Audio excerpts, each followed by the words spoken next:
So here's the lean-to we put up. All covered up.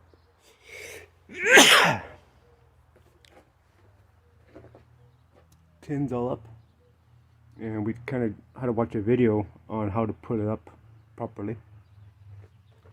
You see the screws that come out, got inch and a half screws this time, come through right through.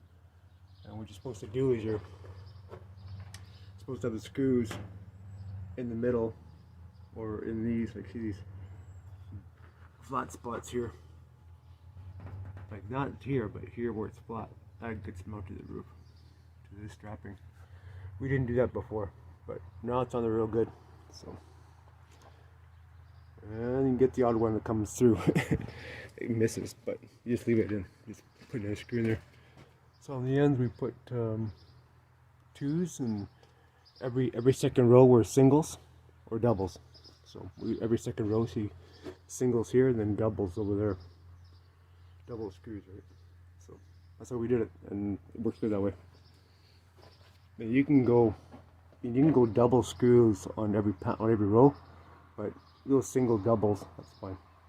That's the way I was looking at it. So yeah, come a long ways. Really happy with it. I'm really happy with it. And here, painted, the doors on, double locked and everything, so it's good.